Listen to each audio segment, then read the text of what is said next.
Good morning बच्चों, हमारे CIC class YouTube channel में आपका फिर से बहुत स्वागत है। आज हम आपके लिए भौतिक विज्ञान में लेकर आए हैं बल युग्म का आघूर्ण तथा चल कुंडली धारामापी चैप्टर से चुंबकीय क्षेत्र में धारावाही लूप पर लगने वाला बल युग्म का आघूर्ण। और ये यूपी बोर्ड में लगभग 3 नंबर का हर साल क्वेश्चन आता है। 3 अंक का बहुत अच्छा क्वेश्चन है, लगभग बहुत ही आता है, हर साल बोर्ड में आने वाला क्वेश्चन होता है। अब देखो इसका जो क्वेश्चन आता है वो इस प्रकार है। क्वेश्चन जो आता है उसका इस प्रकार आता है कि एक समान चुंबकीय क्षेत्र में एक धारावाही लूप लटकाया गया है। इस पर लगने वाले बल युग्म के आघूर्ण के सूत्र निगमित कीजिए या सूत्र का निगमन कीजिए। ठीक, तो सबसे पहला आंसर में हम क्या लिखेंगे, हेडिंग लिखेंगे बाह्य चुंबकीय क्षेत्र में स्थित आयताकार धारा लूप पर बल युग्म का आघूर्ण। ठीक है ना। अब इसके लिए हम क्या करते हैं, इसके लिए सबसे पहले हम एक आयताकार लूप ले लेते हैं। देखो हमने इसका चित्र बनाया है, आप लोगों को परेशानी ना हो इसलिए हम पहले चित्र अलग बना लेते हैं जिससे टाइम की बचत हो। देखो ये क्या कर देते हैं हम, देखो इसमें हमने यहाँ पे लिखा है माना एक आयताकार लूप ABCD एक समान बाह्य चुंबकीय क्षेत्र B में लटकाया गया है। माना लूप की लंबाई AB, देखो ये हमारे पास क्या है, एक चुंबकीय क्षेत्र है B वेक्टर। चुंबकीय क्षेत्र में एक आयताकार लूप ABCD को हमने लटका दिया है। क्या है ये, चुंबकीय क्षेत्र है। चुंबकीय क्षेत्र में क्या है, एक आयताकार लूप को हमने इसमें लटका दिया है। अब जब लटकाएंगे तो मान लेते हैं इसकी लंबाई AB, ठीक, और CD क्या है, L है। AB और CD कितनी ले ली, L, और चौड़ाई जो है हमारे पास BC और AD कितनी है, B ले लेते हैं हम इसकी। ठीक है नहीं।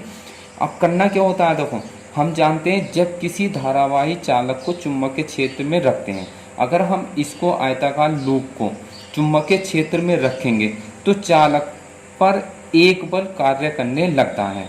क्या करते हैं, यानी कि जब किसी चालक तार को हम चुंबकीय क्षेत्र में लटका देते हैं तो उस चालक तार पर एक बल कार्य करने लगता है जिसकी दिशा फ्लेमिंग के बाएं हाथ के नियमानुसार निकाली जाती है। जिसकी दिशा क्या करते हैं हम, क्या करते हैं कि उसकी दिशा, देखो ये लिखा हुआ हमने, क्षेत्र में रखा जाता है तो चालक पर एक बल कार्य करने लगता है जिसकी दिशा फ्लेमिंग के बाएं हाथ के नियम के अनुसार निकाली जाती है, होती है। जब लूप में धारा आई, अब मान लेते हैं लूप में धारा आई क्या है, दक्षिणावर्त यानी कि क्लॉकवाइज। दक्षिणावर्त का मतलब क्लॉकवाइज बह रही है, जैसे सुई बहती है, चलती है घड़ी की, उस तरह क्या है इसमें धारा बह रही है। तो लूप की भुजा AB, देखो लूप की भुजा AB, अब ये क्या है, हमने भी बताया था कि फ्लेमिंग के दाएं हाथ से इसका क्या निकाली जाएगी, दिशा निकाली जाएगी, किसकी, इस बल की। कैसे निकालेंगे, देखो जब लूप में धारा ऊपर की ओर बह रही है, हम जानते हैं इस तरह होता है, हमने बताया था इस तरह होता नहीं है। तो चुंबकीय क्षेत्र ये हो गया, बल ऊपर की ओर होगा या नीचे की ओर होगा, धारा नीचे की है या ऊपर की ओर है, तो धारा से ही हम क्या करेंगे, उस बल की दिशा ज्ञात करेंगे। अब धारा क्या है, लूप में ऊपर की ओर बह रही है, तो बल जो धारा की दिशा क्या होगी, कागज के तल के लंबवत ऊपर की ओर होगी, किसकी, इस बल F की दिशा। देखो हमने लिखा है यहाँ पे AB पर बल F1 लगेगा, F1 बराबर IBL कार्य करता है जिसकी दिशा कागज के तल के लंबवत ऊपर की ओर होगी। क्या होगी, कागज के तल के लंबवत, बिल्कुल जैसे ये कागज है इसके तल के लंबवत ऊपर की ओर होगी। ठीक है नहीं। अब इधर आते हैं CD में। CD में धारा क्या है, नीचे की ओर बह रही है, तो इसमें कागज के तल के लंबवत नीचे की ओर होगी। कहाँ होगी, जैसे ये है इसके नीचे की ओर होगी, क्या होगी, इसके नीचे की ओर होगी, कागज के तल के लंबवत नीचे की ओर होगी, किसकी, F2 की दिशा। और F3 और F4 की दिशा क्या होगी, F4 और F3, देखो हमने यहाँ लिखे हैं F3 और F4 परस्पर बराबर और विपरीत हैं। क्या है, परस्पर बराबर और विपरीत था, इनकी क्रिया रेखा भी एक ही हो गया था। ये दोनों बल क्या होंगे, एक दूसरे को निरस्त कर देते हैं, यानी कि जो F3 और F4 जो हैं ये बल क्या हैं, एक दूसरे के विपरीत होते हैं और एक ही क्रिया रेखा में होते हैं, इसलिए एक दूसरे को क्या कर देते हैं, ये निरस्त कर देते हैं। तो इसलिए कुंडली जो होगी, ये जो हमारे पास ऊपर की ओर लगा हुआ है, एक और नीचे की ओर लगा हुआ, उसी के कारण क्या होगा, इस कुंडली में एक बल युग्म उत्पन्न होगा। किस किस के कारण, F1 और F2 के ही कारण इसमें कुंडली में एक बल युग्म उत्पन्न होता है। ठीक है। अब क्या करते हैं हम इसमें, देखो अब इसी का एक एक जो है हमारे पास एक कोई भी इधर बना लेते हैं। देखो इस तरह ये F1 F2 है। मान लेते हैं ये क्या, हमने एक आयताकार लूप का एक भाग ले लिया जो क्या कर, जो किसको दर्शा रहा है, एक चुंबक के द्विध्रुव को दर्शाता है। किसको, चुंबक के द्विध्रुव को। मान लेते हैं इसकी लंबाई हमने b ले रखी है, उसमें पीछे हमने मान भी ली थी। इसमें देखो कितनी ली थी हमने, ये b ली थी। अब इसी को ले लेते हैं हम। अब देखो इस पर बल F1 लग रहा है ऊपर की ओर, ये F2 किधर की ओर लग रहा है, नीचे की ओर।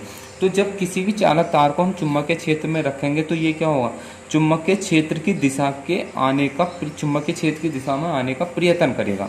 जब प्रयत्न करेगा तो इस पर एक बल लगेगा। अब क्या करेंगे हम, देखो यहाँ पे ये बी है, ये कोण थीटा बना हुआ है, क्षेत्र से कितना कोण बन रहा है, ये जब कोण क्षेत्र से थीटा कोण बन रहा है तो ये कोण भी कितना आ जाएगा, थीटा आ जाएगा। बस आप लोगों को ध्यान रखना है ये। वैसे निकाल के भी दिखाएंगे तो बहुत बड़ी वीडियो हो जाएगी। वैसे आप लोग क्या है, इसमें निकालने की ज़रूरत नहीं है, सिर्फ आप लोग इसको याद कर लेना है, ठीक है। नहीं कितना हो जाएगा, ये कोण थीटा आ जाएगा। अब हमें क्या करना है, हमें निकालना क्या है, इसमें बल आघूर्ण निकालना है। क्या निकालना है इसमें, बल आघूर्ण। मान लेते हैं थीटा ये है, तो बल आघूर्ण क्या होता है, सूत्र पढ़ा होगा आप लोगों ने, बल आघूर्ण। बल आघूर्ण तो से दर्शाते हैं। बल आघूर्ण क्या होता है, बल गुणा बल की दिशा में लंब दूरी। क्या होता है, बल गुणा बल की दिशा में लंब दूरी, ये होती है ना। तो बल, तो अगर इसको लेंगे हम, तो ये 90 डिग्री का कोण बना हुआ है ये, ठीक। ये F1 हो गया। या इस, जब इस बल को लेंगे हम तो क्या होगी, इसकी लंब दूरी कौन सी होगी, ये वाली होगी इसकी लंब दूरी, ठीक। क्योंकि F1 हमने बताया कि बल गुणा बल की दिशा में लंब दूरी, तो इसका मतलब ये बल लगा हुआ है, ये है, तो इस पर 90 डिग्री का कोण ये, तो ये हो जाएगी इसकी लंब दूरी, ये होगी। अगर बल F2 लेंगे तो इसके लिए लंब दूरी क्या होगी, इसके लिए भी लंब दूरी, क्योंकि ये हो गया यहाँ पे 90 डिग्री का, तो इसके लिए भी लंब दूरी क्या होगी, ये ही होगी, ठीक है। नहीं आ रहा समझ में, देखो ये बल है, बल गुणा लंब दूरी, ये 90 डिग्री का कोण बना रहा है, तो बल की दिशा में लंब दूरी ये हो गई। अब यहाँ पे आएंगे तो यहाँ पे भी 90 डिग्री का, तो भी ये लंब दूरी हो जाएगी। तो इसका मतलब हमें ये दूर डिस्टेंस ज्ञात करनी है। अब इसमें क्या करनी है हमें, ये डिस्टेंस। अब देखो इसमें आ जाते हैं, ये थीटा के सामने की भुजा क्या होती है, लंब होती है, और 90 डिग्री के सामने की भुजा क्या होती है, कर्ण होती है। बचा हुआ क्या होता है, आधार हो जाता। हमें निकालना क्या है, लंब, और हमें दिया क्या हुआ है, कर्ण। जो निकालना होता है उसे हम ऊपर लिखते हैं लंब, और जो दिया होता है उसे नीचे रख लेते हैं। क्या दिया हुआ है, कर्ण। तो लंब बटे कर्ण किस में होता है, डाट बटे कक्का लगा ले, देखो तो लंब बटे कर्ण किस में होगी, लंब बटे कर्ण। एल जो होता है लंब को दर्शाता है, के जो होता है कर्ण को, और ए जो होता है आधार को दर्शाता है। तो लंब बटे कर्ण किस में हो जाएगा, ये साइन होता है, ये कोस होता है, ये टेन होता है। तो इसका मतलब क्या हो गया, साइन थीटा हो गया। अब लंब कितना हमारे पास, लंब हमें निकालना है, और कर्ण कितना हमारे पास, कर्ण कितना है बी, तो बी साइन थीटा। तो इसका मतलब ये लंब दूरी क्या हो गई हमारे पास,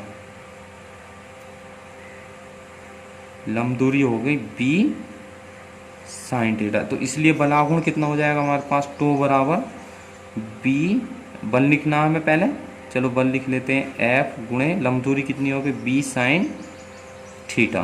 अब चालक तार पर लगने वाला बल कितना होता है, देखो हमने लिखा है एफ बराबर कितना होता है, आई बी एल गुणे बी साइन थीटा, लिख सकते हैं इतना।